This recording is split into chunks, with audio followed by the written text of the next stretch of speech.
Welcome, Adam. Thanks for joining me here. No For problem. everyone that doesn't know you, Adam Hay from the Brandon University Bobcats team, and he coaches in WRSA. I'm pretty sure most in the region know Adam now. Very famous face that we've come to see and see often. So, Adam, thanks for joining me here. Um, Yeah, just have a few questions for you in terms of some of the player pathway and some of your experiences in youth soccer, being able to be from the region and grow up playing in the region. So, um, just starting us off, Adam, can you just explain to me kind of your player pathway and the path you've kind of taken to get to where you are now? yeah, of course. Well, I started about as young as you could. I started when I was, I think, four, and I played for about 4 or 5 years, just in, youth soccer, just getting touches on the ball, which was really good for me. Because when I turned, I think, 8 or 9, I stopped playing soccer for about 4 years to do martial arts. But that youth soccer brought me back to it 4 years down the road when I was about 12 or 13. Um, and I played house league for 2 years. At which point I had a friend who played WFC and he told me I should come play. He said that I could probably make the team or that I should at least come and try out. And I wasn't sure, but I had a lot of friends who actually played at the time that I went to school with, so it drove me to come to the tryout, and I made the team, and then I continued playing for about 4 or 5 years with the WFC Rangers till I was 18. Awesome. So you kind of had played in, Brandon youth soccer in your community, and then Westman FC, and then kind of leading into the university program. So kind of tell us about that a little bit. Um, yeah, well, we when I started with WFC, we were playing in, I think it was called Premier Developmental or something like that. Then we went up to Premier, so it was kind of a shift in the compete, and then obviously joining the team in the first year I played was a big shift from just playing locally in Brandon. But I think that can kind of prepare the youth, for joining a new level or a new league that you haven't been a part of or that you don't really know anything about. Because coming into it, I was pretty blind. I didn't know anything. I had no idea the team that I was joining, how good they were. I didn't know the teams we'd be playing against or any of the players we'd be playing against. So um, at first the adjust was kind of hard, but then we had a not too bad team, and I had good players around me that helped me adjust quite well, which is very important. Um, and then just continuing to play in that league until I think we stopped when I was about 17, and we just played recreational tournaments and whatnot for about 2 years. And then when I joined BU, that was a big jump in the leagues that I played in previous. But I think that shift that I had when I was about 15 or 16 kind of prepared me for that jump, made the adjust a little bit easier, um, and then just continuing to up our level as a team from my first year as a Bobcat to my fourth year now. It's been a continual upwards climb for us, trying to get to compete and get the level to where we want it to be. And I don't think we'll ever quite get there, because we always want it to be higher and higher. Once we've got there, we want something more, something more. So yeah, that's just how I've grown up, and that's what we brought to the team in the last 4 years, I think. Awesome. Thank you.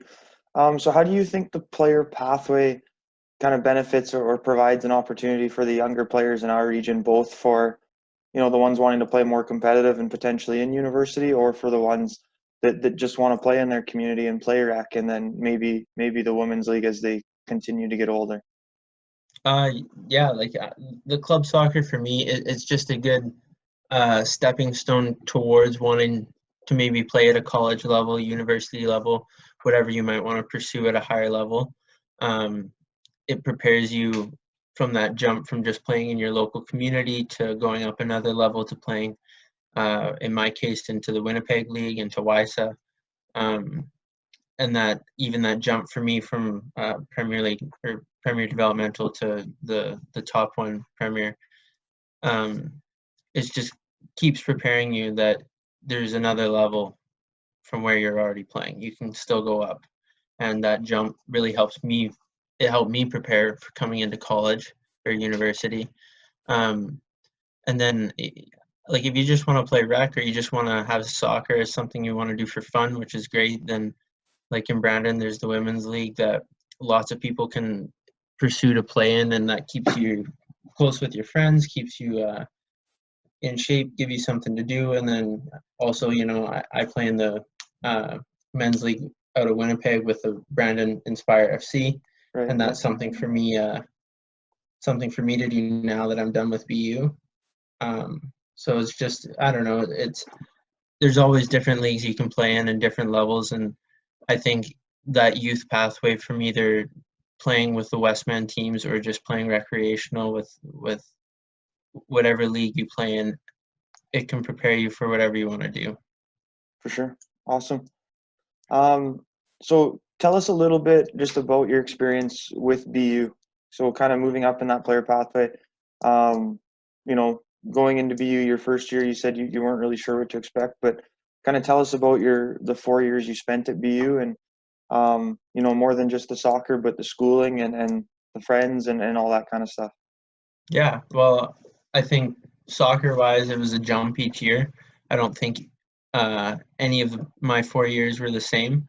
I think that kind of comes with a time where the team was changing quite a bit, but I think most players coming into the program will still experience that because each year it should be a higher level. It should be a new drive to want to win something new. Like I know in my first year, we didn't even make playoffs. That was kind of our goal, was to just make playoffs. And unfortunately, that didn't happen in outdoor. It did for futsal, but we lost in the first round. And then moving to my second year, still the goal was we want to make playoffs, and we did that. And we lost in our first round for outdoor, and then making it to the finals for the first time ever in program history for futsal in my second year. So now that we've made that finals, obviously the next jump is we want to win a final, because now we expect, okay, this team's a finals team. We're going to make finals all the time. And we did that. We made finals every single year I played after that for both futsal and for outdoor. But, in my third year playing and winning in futsal was the biggest achievement I'd had. Definitely on the field, probably off the field as well. It was a huge achievement because it was a build up from my first year. And then going into my fourth year, winning again for the first time in outdoor. That just goes to show how far the program's come from that first year where we started and we were struggling to make playoffs. We were one game away. It was close, but we didn't quite do it. And I think that each year moving on from now past where I've played, there'll be new goals. Teams will want to make it to nationals now that we've joined the Canadian College League. Then after that, maybe the team will strive to play U Sport. I'm not sure, but that's years away. But there's always new things and new goals for the team, things that we can reach. School-wise, it was pretty easy for me being able to live at home. I think my experience differs quite a bit from those that come in internationally, or even from small towns that are either close or quite far away. But it's a time management and a balance between what we have to do on the field and what we have to do off the field. Because if you can't perform in the class, you're not going to be able to play no matter what. So you have to keep up your grades. You have to make sure that you're doing things. You're going to have to help teammates. It's just nice to be a part of a team that can offer that help, because you're playing on a team of people in their first year all the way to their fifth year. So somebody's probably taken the class you've taken, or somebody knows somebody that can help. And there's always a helping hand from guys. And I learned that in my first year, and I learned to do that in my last year here. So, yeah. Awesome. So one thing, you kind of touched on a little bit is the jump that the program's kind of taken every year in your 4 years involved. And, the ones that see you in the community, I think, understand the impact you would have had on that in terms of when you're coaching their kids and stuff like that. And Um, can you talk a little bit about, and most people might not know this, but can you talk a little bit about, you coming in your first 2 years and being a starter, and your third year not starting as many games, and then coming back your fourth year again, and to starting every game, being the captain, and lifting the first trophy and outdoor trophy in the program history. So, not an easy thing to do or accept, but can you just talk a little bit like that about that? Yeah. Um, so I was very used to starting in my, once I got used to my club team, I was a regular starter. And then moving into my first 2 years at university, I continued to start for all my outdoor games. And then coming into my third year, we had such a strong team. I got injured at the start, and that offered a spot for some new guys that performed really well in the position. And I think it was just an understanding, and it was a big help from my teammates to see some guys who haven't really even seen the field in all the years I've played, and they weren't complaining one bit. So how could I sit there and complain at all?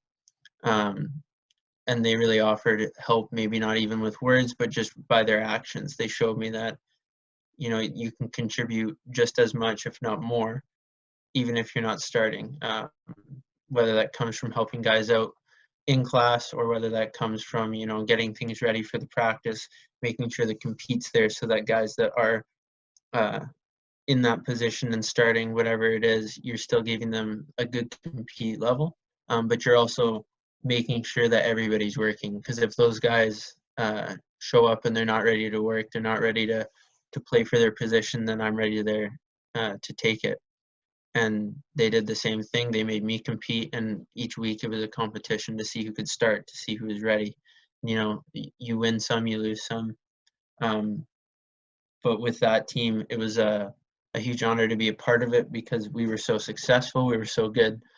Only we tied one game. We didn't lose a single game in outdoor until the final. Um, and I was perfectly happy to sit on the bench, because I knew that every guy out there was working. They were showing me that they should be out there. And then coming into my fourth year, uh, being the person that got to start, and then winning the outdoor final, only losing one game. Um, that comes with the guys behind me that were trying to compete, trying to get my spot, and each week trying to make sure that we were ready for the games on the weekend. So if you're not prepared during the week, you're not going to do well on the weekend. No, awesome. That's I just wanted to touch on that. Thank you for sharing that. That's something that's, even as a coach, I know how supportive those guys that you've talked about that maybe haven't played as much as you have been, and how good they've been for the team. And just, I think you stepping in, being hurt, and losing that starting spot at the start was tough, but I think the way you responded and reacted helped set up the success for that year, but also for the next year as well. Um, and losing a lot of players off that really good team, and you guys could have folded the tent and packed it in, but you guys lost 10 of 11 starters, and went and won the league for the first time. So, but I think that's shaped from the actions, and what you guys did as a team, and what you do off the field. So, um, talking about before we transition a little bit into you coaching and talking about that, just talking about the team that won in October, the first outdoor championship. So it Yeah. was something like 18 of our 21 players graduated and attended high school in Brandon or rural Manitoba. So, I think for us with the regional association, that's a big number, and that's a positive, because it's providing the players within the region and the rural Manitoba an opportunity at a player pathway, and a legitimate chance to say, you know what, I can go play university soccer and be successful in a league that's continuing to get stronger. So, Yeah. um, how important is it to continue to have that many rural kids within the programs at BU and ACC? It's extremely important, just because the guys that come from around here, they know what the program's about. They're starting to know, maybe in my first year, I didn't know much about it, but I think guys coming in now with the environment that BU's provided us, with the media coverage, with not just that, but the winning environment, the titles that we've gotten now, it shows people that Brandon's here to compete. and that gives people something to strive for, because it's a competitive winning team, and to be a part of that team will be a privilege for any kid coming in. So I think any younger kids now, 9, 10, 11, that have seen us all play, that can be a goal of theirs to maybe reach that one day. And if not, it's perfectly fine. But I think, just the surrounding community and all the local kids will be a big part of the team, no matter what success this team has. And that just helps, with if we had 18 players maybe from around the area, that helps with all the international players. It really is a welcoming community to bring guys into. And that goes for all the kids that maybe live a little bit further away, still in Manitoba, but kids from Flin Flon, Swan River, those aren't close places, but bringing guys in from a close proximity will help each year. Awesome. So, yeah, that's awesome. That's great. On the other hand, we know how important having the rural kids and the Brandon kids within the region, especially, have that opportunity. On the other hand, the three or four this year we've seen that weren't from Brandon or rural Manitoba. You got Renor Hocha from Winnipeg. You've got William Tonning from Denmark. You've got Jordan Dill and Akeem Johnson from Bermuda. How important is it to bring, a few or a handful of players like that in to join what we've already established here? Like those guys coming in, they're coming in from a different path. They've probably learned things, that we haven't seen before. They come from cultures that are different from ours, maybe a higher compete level, maybe different environment, lots of things that they can contribute that maybe we haven't seen before, not just the players, but the coaches. And to bring in a diverse group of guys that each offers something different is really important. And those international guys, or guys like Renor from Winnipeg, that come from a different pathway, but still a highly competitive pathway, they'll bring something big to the team, whether it be on the field or just an attitude towards winning. Awesome. So, moving into the coaching, and you've been coaching for WRSA for a bit. You were a summer student one summer there. Can you tell us a little bit about your experience coaching and why you wanted to get involved, and kind of what it's meant to you to be involved? At first it was just kind of something I wasn't sure about, something that I wanted to try. And I ended up really liking it. I liked coaching. I liked learning how to coach, and show kids or adults, whoever it was, maybe how to coach, or show the kids what they needed to do, and see their success as they've grown. I guess I've coached for about 2 years now. Seeing their success for the kids that I do know in the last 2 years is great, and I can't wait for all of them to keep succeeding each year. But yeah, joining was just a privilege at the start, and being a part of the community and meeting each kid and learning every kid's name and knowing them kind of individually a little bit is the reason why I kept coaching. Unfortunately, that won't be the case for next year because I have to leave Brandon, but if I could keep coaching, I would. And I think that's something I'll pursue in the future from the experiences I've had so far. Awesome. So, I think that shows too at the last futsal game. There's kids you've coached lined up to take pictures with you, knowing they're gonna, knowing that you're gonna be gone next year, and parents saying that kids are in tears, or different things like that when they know you're gonna be gone. So what does that kind of mean to you in terms of has it really sunk in yet, kind of what kind of an impact you've had, not only on the team and the program and the region, but also just on the kids and the families in the region? No, not yet, but it's a huge privilege to see each kid that I've coached. I probably knew the names of almost every kid in the crowd in our final game there, and to see them all come and support was huge for not just me knowing them all, but to I kind of had an idea coming into the final that a lot of kids were coming because I could see how excited they were when, we'd hand out the tickets and they'd ask for more because they have a brother, a sister, a mom, and dad, or grandma or grandpa that they want to come and show them the futsal coaches or the futsal players that they want to be like. But to see kind of the surprise on some of my teammates' face when they walk into the gym to see how many people have come and support them was also huge.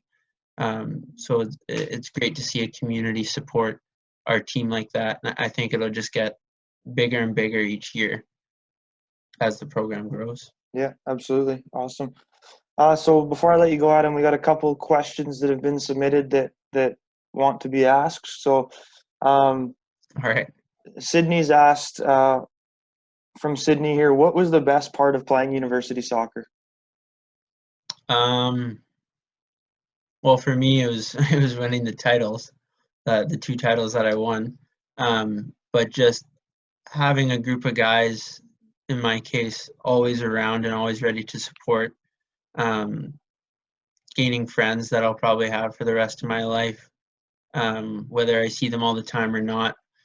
Um, Things like that. Just the environment that we've been put into for the last 4 years. I've had guys like Corbin, Cole, and Chase that I started with, have become great friends, and I think that'll be the thing I'll take away the most and I'll remember over the next few years. Awesome. And William, that you're talking about before a little bit there, he's wondering how long it took for you to do your hair for this interview. It was only 10 minutes. I had to shower first, though. Okay, there you have it, William. 10 minutes. Probably less time than it would have taken him, though. Okay, well, Adam, thank you for joining me on here, and look forward to getting this out for all the kids to see. I know they'll look forward to getting some more advice from you, and maybe the last time they can do that till you hopefully move back to Brandon and can keep coaching for us. So, Yeah, sounds thank good. thank you for taking the time. No problem. We'll see you Okay, later. thanks.